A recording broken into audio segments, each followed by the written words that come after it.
आज से लगभग 1-1.5 साल पहले कि पूर्णिया जिला के छौड़ा बहू अरे खानदानी बनत बहुगे कि अरे छोरा रे तोरा चाकर में अपन घर छोड़ लिया रे त डरे की अछि देख ले एगो कहावत सुनने छी सुन बोल शादियों करे से करे के मन छै केकरा से आ छौड़ा पूर्णिया वाला दबंग छै कि अरे छोरा रे तोरा चाकर में अपन घर छोड़ लिया रे रे चुम्मा दे के रहरिया में बदनाम खूबे भेलिया रे छोरा सुनै छी अच्छा आइए अरे छोरा रे तोरा चाकर में अपन घर छोड़ लिया रे छोरा रे तोरा चाकर में अपन घर छोड़ लिया रे चुम्मा दे के रहरिया में बदनाम खूबे भेलिया रे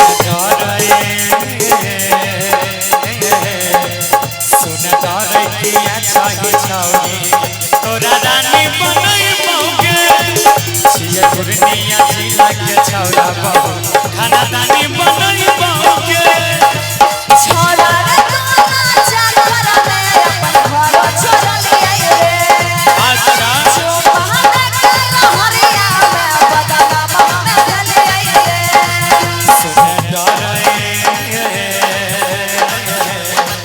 सुने डरे के चाही छौरी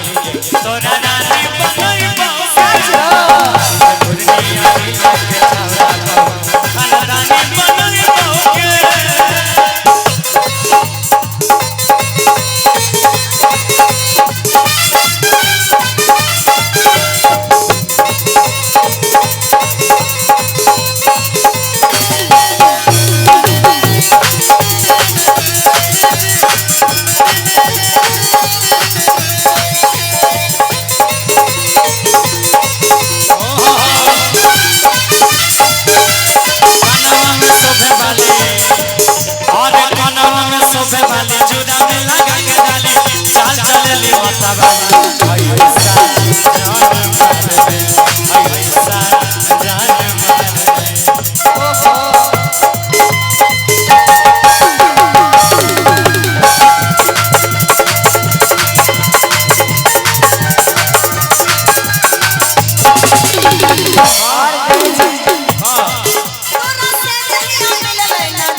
रे तोरा से नहीं मिललो नजरिया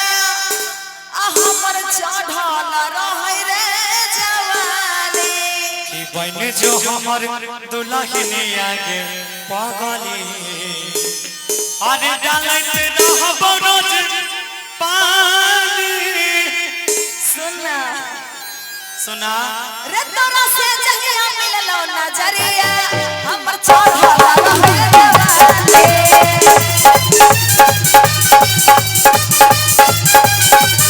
बन जो हमर दुल्हनिया के छौरी डालत रहबो के पानी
नहीं पड़े छी नहीं बुझली सब सिस्टम बाजे छै त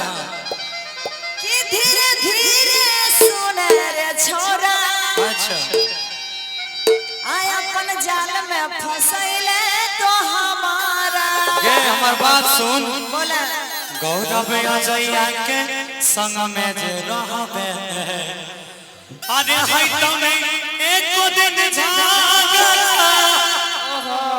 हमरा संग में रह एको दिन झगड़ा नहीं होतो अब सुना कि धीरे धीरे सुने रे छोरा अपन जाल में फसैले तो हमारा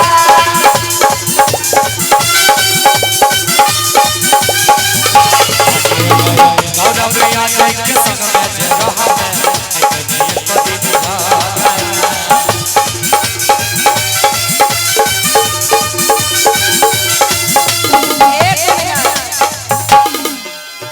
कहे छे ठीक है ए अरे गौरव बादल अजैया तोहर रुपैया ना लेबो रे एगो लाइन तोरा कहियो की हां ये ऐसा कोई जिला नहीं जो पूर्णिया से हिला नहीं ओहो हाँ अगर बेसी गुमान हो तो अपना पर ताई जी एक बार हमारा पूर्णिया जिला में अभियो तैयार छे कहां कोई कुछ बिगाड़े है आप ए अरे गौरव बादल अजैया तोहर रुपैया ना लेबो रे कि सुन डरई कि छही ओ सागे कि तोरा रानी बनैबो के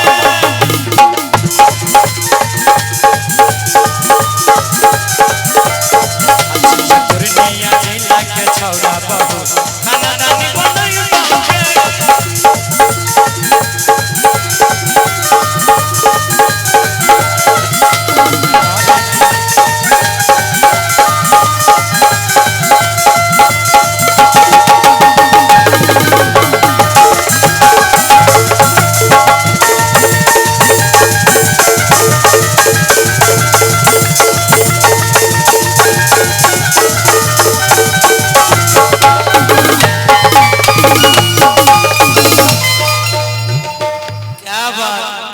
कि सुन डरे के छही